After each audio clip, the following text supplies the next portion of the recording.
Hello and welcome to It's Nuanced with Latrice and Anna.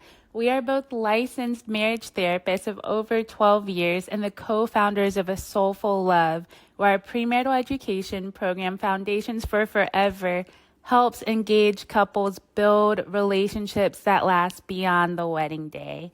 Here, we are talking all things relationships, and we want you to get seated and get comfortable because it's nuanced. Hello, welcome back. It's Latrice and Anna. Hello, So everyone. Hello. today, as you know, I'm not really in the internet streets. I'm not up to date, but I do have this thought that's been on my mind, which is for you, what is, I'm going to be dramatic here. What is the Okay. most outrageous piece of social media relationship advice that you've seen and why? Oh my goodness. That's so hard because it's so much. I know it's so many. You can even do top three, but Yeah, it's so much. Okay, let me. Have you had time to think about yours? yes, because it's always with me. Okay, do yours. I will try to think of mine and Mine listen. is if he wanted to, he would. Okay, I okay. That one to me is outrageous Tell me because why. for a few reasons. One, because here's the sassy part of me. Well, if you wanted to, do you? Not necessarily. Okay. Right? And even to me, I could apply that to myself if I wanted to. I've been wanting to do Pilates for how long? Years. I just started this year. It's been years. I wanted to. I didn't. And I just feel like similarly in relationships, I just feel like it's an unrealistic expectation. And it is this view, to me, it comes from the sense of entitlement of I'm the prize. And if you don't recognize that in the way that I want you to recognize that, without any sort of understanding of your context, where you're coming from, like what you might be navigating in order to learn to love me as I should be learning to love you, then boom, I'm over it. You don't deserve me, and on to the next one. And that's what it's giving to me, at least. And Mm. it feels very like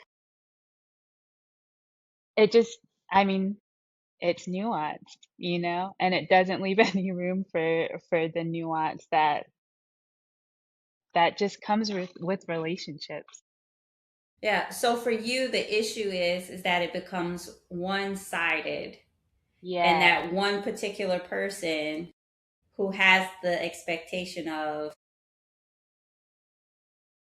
the other person doing a thing. If they really wanted to do the thing, they would figure out how to do the thing despite all the obstacles or the capacity or the knowledge or the Mhm. skill set. They would do it meeting within, yeah, irregardless of that. And for Yeah. you see that as not taking into context even the other person's Right. contribution to wanting or contributing to the relationship or their partner. Yeah. Okay. And I Yeah. think I will say too that a lot of times when I do hear that statement or see that statement, it's accompanied with this expectation of mind reading. Mm. Um, and so it's sort of like, and I'm like, personally, I have not, maybe some people have elevated to a point where they can read other people's minds. I have not. Hmm. And so I just feel like that it does kind of, I see it often where it's like, well, you should know that this is what I want. And it kind of loses the journey part of a relationship to me, where it's like you are learning how to love each other. Like, and how that looks in a relationship, and each relationship is different, like depending on your partner and you, like it's not all gonna look the same. and to expect someone to be able to read your mind and just do what you want them to do. And I don't often hear it paired with, here's what I'm doing to learn to love you. And so, yeah, that's what makes it outrageous. Yeah, so there's a self-centeredness to it. Yeah, Yeah, where it doesn't serve, I'm always going to say, it doesn't serve the we, it just serves the me. 100%. Yeah. The interesting thing is, I'm going to say this about that. Okay. A husband that is, if he wants to, he will. Like, Yeah, that's how he is. Like, if he wants to do yeah, something, he's going to do it. However, I do recognize that not everyone has that capacity. Not even me. yeah, And not even me. And I had to get to a point where I want to do so many things, maybe sometimes yeah, too many things. And so I used to share, like not overshare, but like say, yeah, okay, I'm going to do this and I'm going to do that. And then realize like when it's time to deliver that I'm under delivering because I really don't have the energy, the capacity, the knowledge, the skill set, or even the drive, right? Because a yeah, willingness and a drive and the capacity, like all those things are different, or even the yeah, discipline. absolutely. So the ability to do those things is, there's more people who are less likely to do things that they want to do Yes. than those who actually, if they want to, they will. Yeah, And that also goes based off of people's priorities as too. And so I yeah, think that, so like the nuance part is that I'm with you on that. And there are yeah, people who you can tell they don't want to do it because they don't yeah, prioritize it. And I for think sure. that's the part where It on gets one, nuanced. yeah, it gets nuanced Yeah, because whatever it is, we're going to prioritize. Like if we want to get it done yeah, and it's important to us, we will try to figure it out. right. We will try to make it happen. However, there are some people who do want things to do, like want to get Yeah, to make the relationship work or make time for you, or right, all those relationship expectations. However, this might be a new skill set for them. right, This, they may not have the capacity in this moment of life to offer exactly what that looks like. right. So they may be able to, and I always say things are negotiable. You can negotiate and you can accept the terms or not. You can say, like, if you want someone to text you every day and every night, Hmm. step by step what you're doing, this person like, hey, I don't have a career that allows that. However, before I go into work, I can text you, Right. or when I leave work, I can. And if this person says, well, if you want to talk to me throughout the day, you will find a way. And Because it's if just you like, wanted to, you would. yeah. And then I'm like, I Yeah, would be, that's not realistic for right. that thing.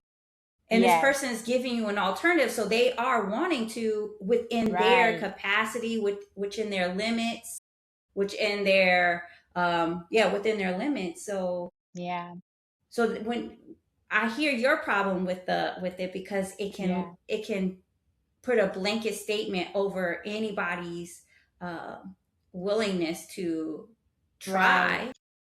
right. Because I think, to your point, I think that absolutely, like, you know, there is this piece where if you want to be in a relationship, more often than not, or ideally, you're going to prioritize things that nurture that relationship. That's ideal, and I think, that makes sense. It has to be both people for sure. Hmm. Um, but I think when there's not room for the trying, and that Hmm. it's, Mm. like, uh that it may be a learning type thing that you may have to express more, that it's not that they don't want to, but maybe they don't know because you haven't communicated it. Um, yeah, I think that's where it starts to be like, Yeah. I think the Yeah. space for trying or the space for negotiation, like within these, like within what we have, within what is in our access, this is not realistic. However, I Right. can and I'm willing to Right. do this. And if that is not enough, or if that doesn't work for your, if they will, I mean, if they want, then they will, right? Then Then that's unfortunate. Is it's, there's no yeah, flexibility in that. And I that's think what it is. sometimes Yeah. I think The that rigidity. sometimes, yeah, people are very rigid in that if they wanted to, they would. However, that looks very different, and you can't really. I think part of it is fear. It's a Yes, protective for measure sure. of, well, if I put so much into this and I know that I'm going to do everything, and it goes back to Right. our last conversation a long time ago about martyrdom, when you're doing everything and to deplete your whole self, Right. and you're expecting someone else to deplete themselves, because in your mind, I Because, want to, yeah. I'm doing it, but it's just like, you don't really want to. Right. You're Ooh, exhausting yes. yourself. Yes. Oh, and that goes back to what we talked about before too with radical honesty, because I think the other piece with this is, and this is where I go with the expectations part, is right now, like we're living in an information age where we're constantly being informed through, devices, through um everything. And unless you're intentional about separating yourself from that, things are constantly being fed into your mind. And I think that unfortunately, I think very much so when it comes to relationships, there are these expectations of what a relationship should look like. What especially a lot of gendered expectations of what a man should do, shouldn't do, what a woman should do, shouldn't do. That if you actually sat with yourself and had an honest conversation with yourself, some of those might not actually fit. And some of those might not actually be what you actually want. And so I think there is, to your point too, this like role playing, like playing to fit this role that was never even yours. And now expecting someone else to do the same. Yeah. Yeah, I'm with you. I think that it goes to a person who may have very high expectations of their performance and how they show up in the relationship, Yeah. so much so that it's to their detriment. And so, but it's not an understanding of that. It's, this is how we perform in relationships. And so then they're asking someone without their same background, without their same life experience, to perform the same way. Right. And then and so, in EFT, it's this like meaning making of other people's behaviors. And so what you do is when the person does not show up in the, if there's a will, there's a way type of mentality, then the meaning that you make of this behavior is that they don't love you enough. They don't want to be with you. They don't Right. want to be here, that they are incapable. Yes. And so you start labeling the behaviors. Yes, the meaning making. 100%. Yeah.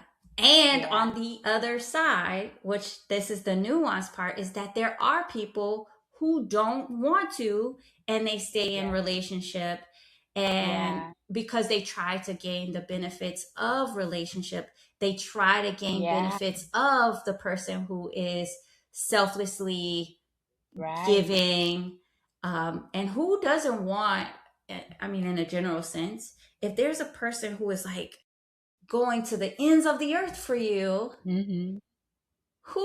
why would anybody want to leave that, right? Right. So people tend to want to stay in that, even if they know that they don't have the capacity. And so the hard part about this is when we're working with clients, to help them have the discernment on, is this a person who is willing and trying and wants to be there? Or is this a person Yes. who is intentionally taking? Yes. And I will say too that I have seen it where there are people who present as they want to, so they do. But then, like, the actual relationship part isn't there. They do the things, like the relationship things of like, oh yeah, like nice dates, nice gifts, all the things. But if you want more than that, The you performance know, part. it's the performance part. And so Mm-hmm. then I've seen that happen too, where people get caught up in the performance part. And I'm like, well, if you wanted to, he would. Like, it looks like that, Mm-hmm.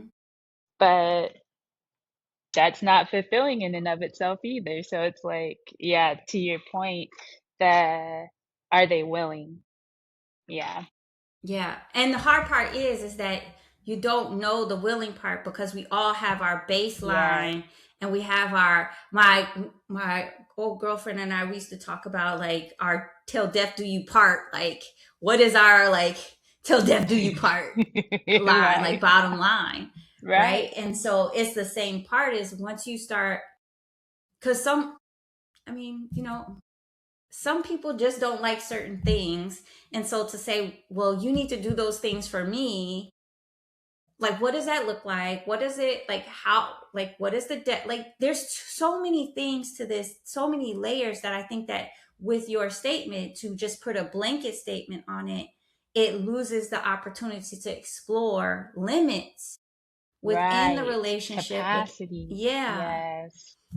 However, Yeah. again, as I'm going to keep showing that part is that there are people who perform to be in a relationship, but they don't live it, meaning that Yes. part of a relationship is learning how to navigate conflict, Right. right? Being honest about one's feelings, needs, this sense of desire to belong in the space, and then this experience of belonging in the space, right? The other Right. person is offering the belonging.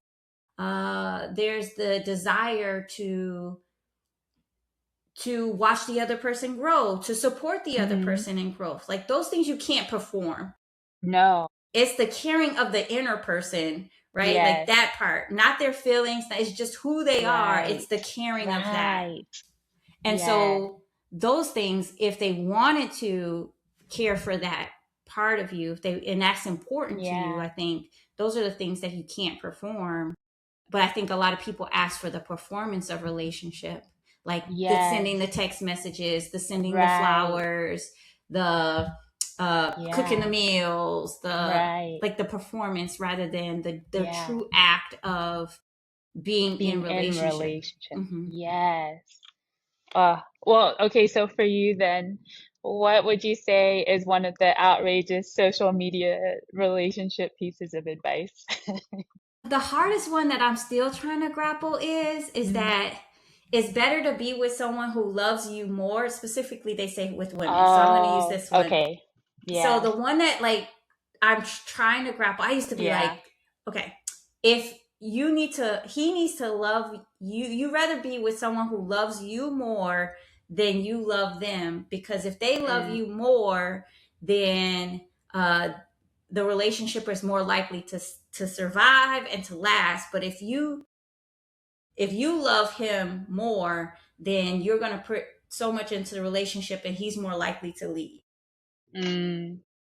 And that, like, I try really hard to grapple with this, Yeah. because in my past relationships, I've done both. I've experienced Mm. both, and the Hmm. results have landed where they are, except for where I am now. And Yeah. so, but now that I am a relationship consultant, I am a relationship therapist, I'm going to go back and say it. It's more nuanced than that. Yes. What's the nuance to that? I think that in this statement, when women use this statement, it's Yes. because when women love someone so much, they actually have no boundaries. Yes. And when a person has no boundaries, they're more likely to lose themselves. They're more likely to be Mhm. resentful. They're more likely to be taken advantage of. And so the relationship is less likely to survive. And you're going to end up with heartache because you're like, I love this man's bathwater. I love his stinking drawers. I love everything. Yeah. I want, right? And so, and it can be overbearing. Yes. Yes. And the antithesis to men in general is overbearing. Yes. Because overbearing can look like mothering. Yes. And Oh man. mothering is not sexy It is not. on either parts, right? Mm-mm. And so I can see why that belief can happen. One could have that belief or understanding because in that type of space when women, and I'm only speaking for women because I'm not a man, but in general, there's this like so much, and we go back to the martyr. You're giving and giving and giving because you love this person and this selflessness and all of these things, and you're just trying to earn and deserve love and value. And so that means that your discernment in choosing someone is lower. So you're going to choose someone who is less invested in the relationship, which means that the relationship is going to not be strong. Yes. Also, so you're also going to choose a partner who is less likely to be emotionally invested because they are gaining so much. Right. They're less and required so little of.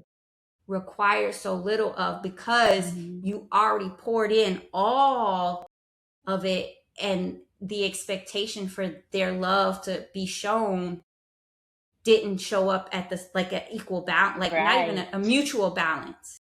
It didn't show up mutually. Yeah. Absolutely. And how would you say, or how do you think people are defining love when they say that statement? I think it's part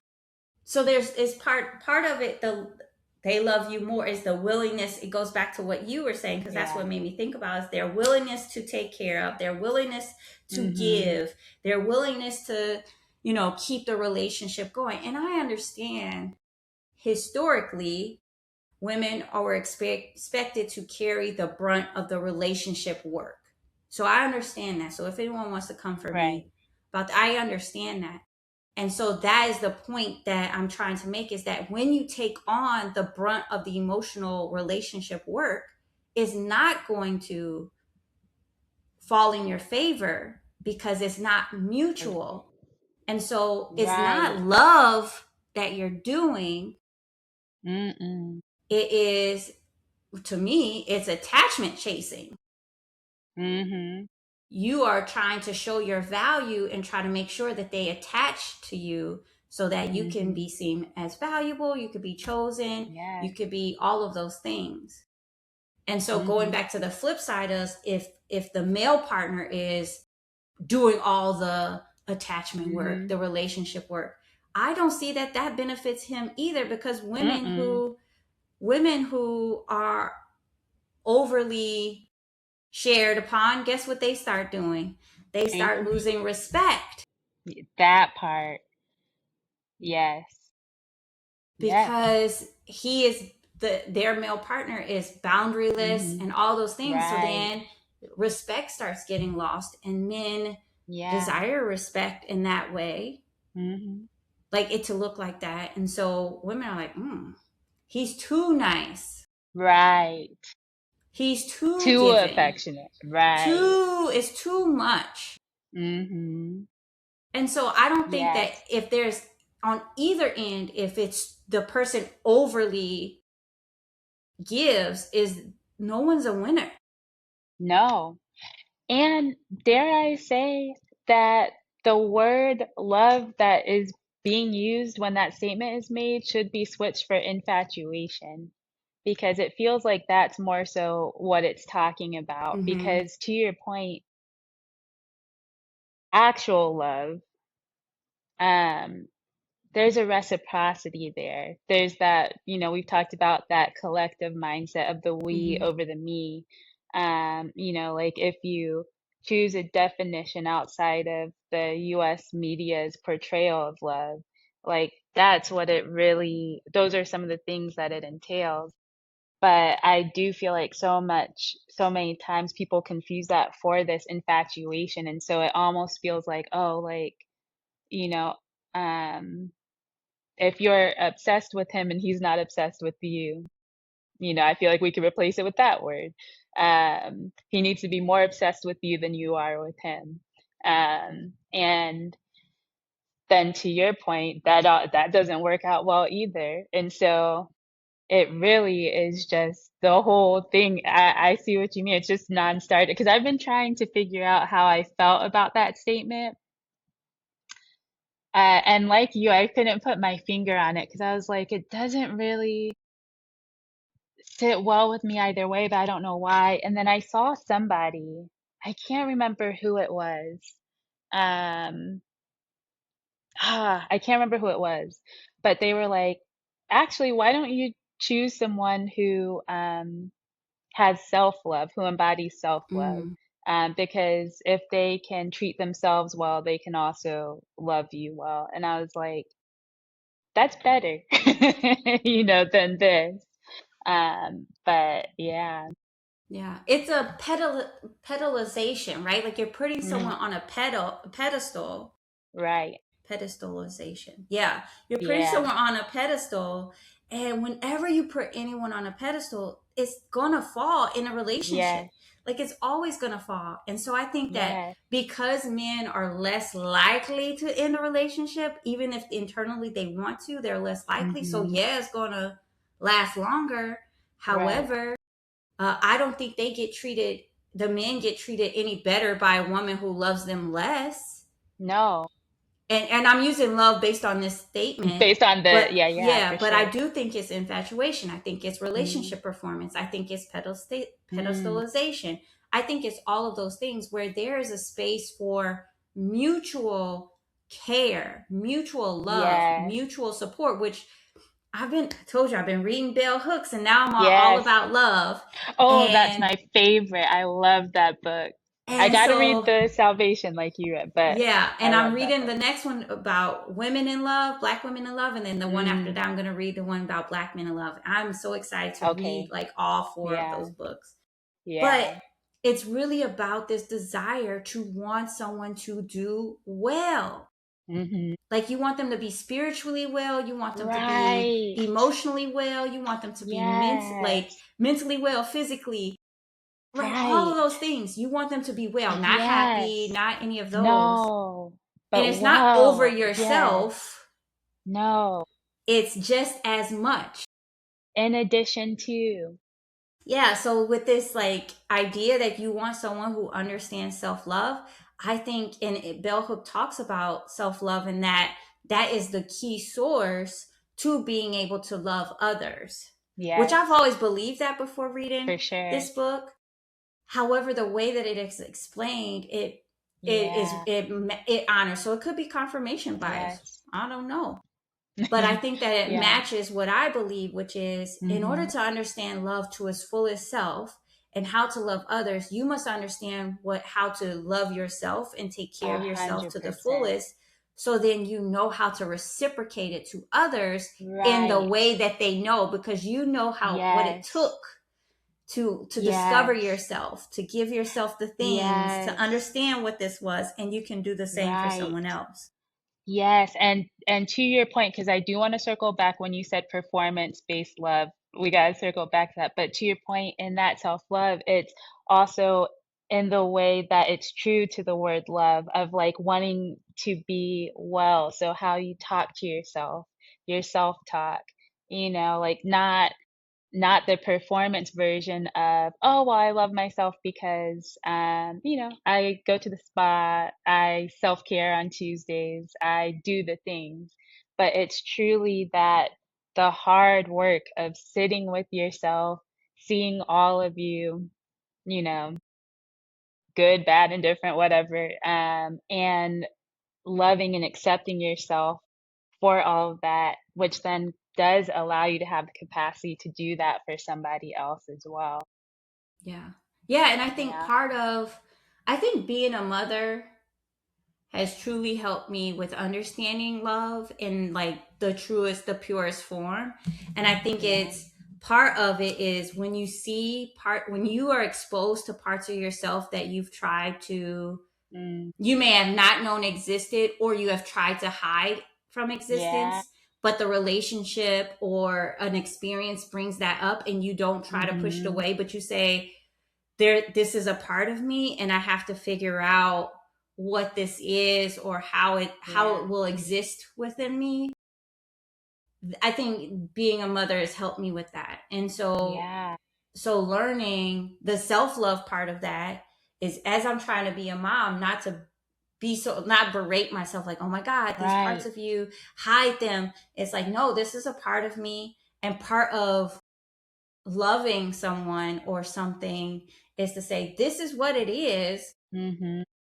This is a part of it, right? Like it's a part of it. And is it causing harm or danger or anything like that? Right. No. However, we can look at it and not look at it as like a sign of like outcast or anything like that, but just say this is a part of it. Yes. I was gonna say, which I mean, I know we're speaking in clouds and speaking in generals, but for the people who are listening, I think part of this is you fill in the blank of the thing that you so desperately want someone to accept, and not accept as intolerate, but to say that's just who you are, and that's a part of you. It's a part of you. And I'm not saying that's of you. And not that it's causing harm or it's causing detriment or anything like that, but it's that's just who you are. Right. Like something that my mama, who I was very close to, my grandma, her advice to engaged couples would be find someone who you can love idiosyncrasies and all.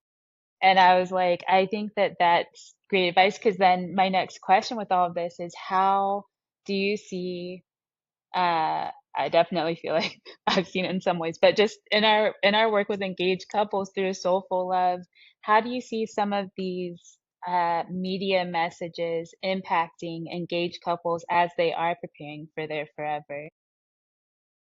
Yeah, I feel sad for and I'm saying I feel sad because that's not even an answer, but I believe that what it's doing is it is setting unrealistic expectations. It is glamorizing relationship performance. It is creating roles that no one really wants to sign up for, but somehow these roles exist and they're unrealistic. And I think it's scaring people from the value of partnership, marriage, long-term commitment, whatever. It's scaring people from commitment.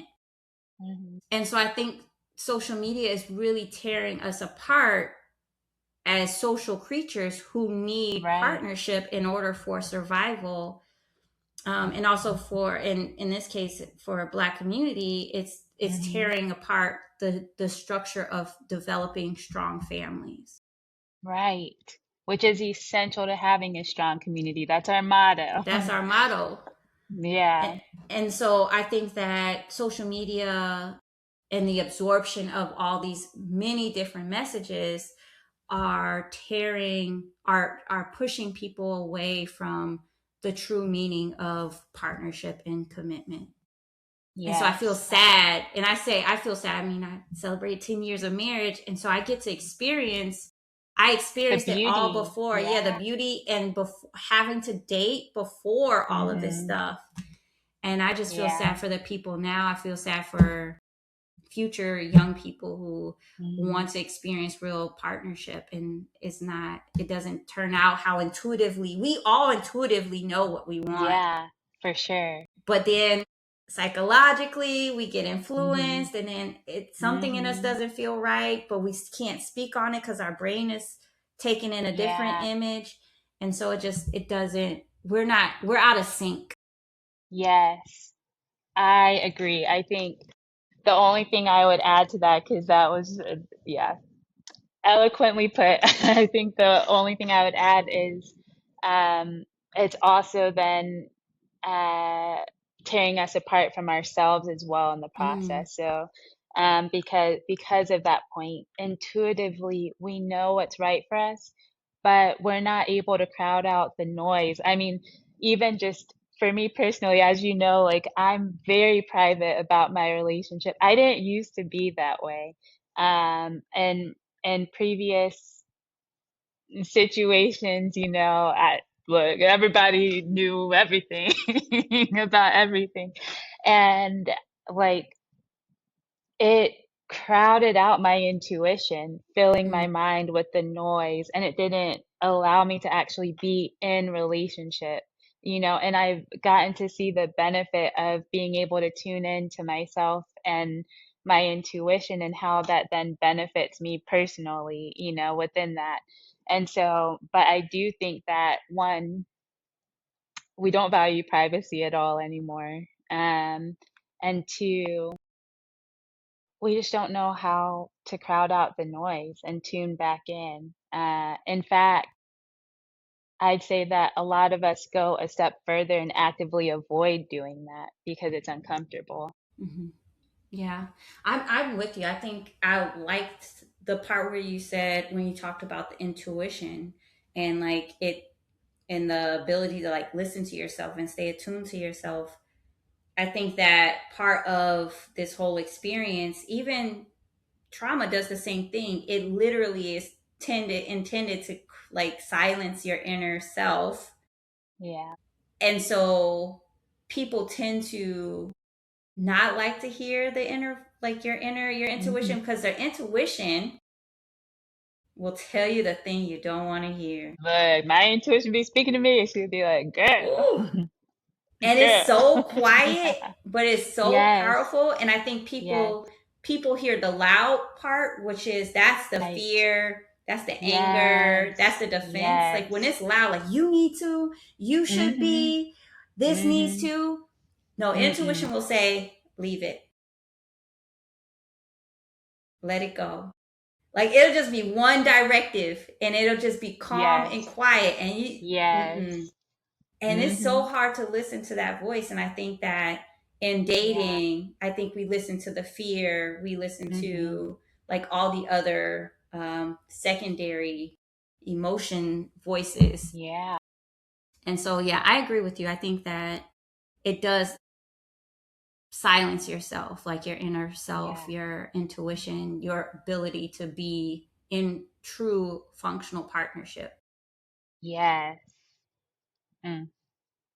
I I feel like that's, I mean, Yeah, we it's, gotta leave it here. We're gonna be talking about a yeah. million other things.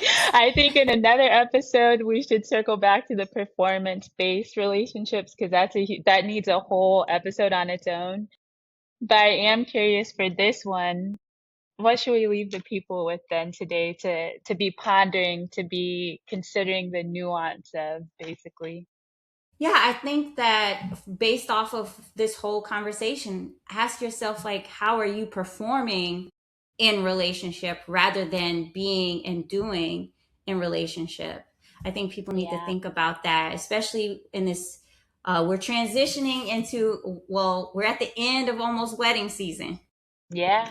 And so for those wedding bells start Mhm. ringing, start reflecting on that. Or folks who are already in a marriage or a relationship, think about that. How are you performing rather than being and doing?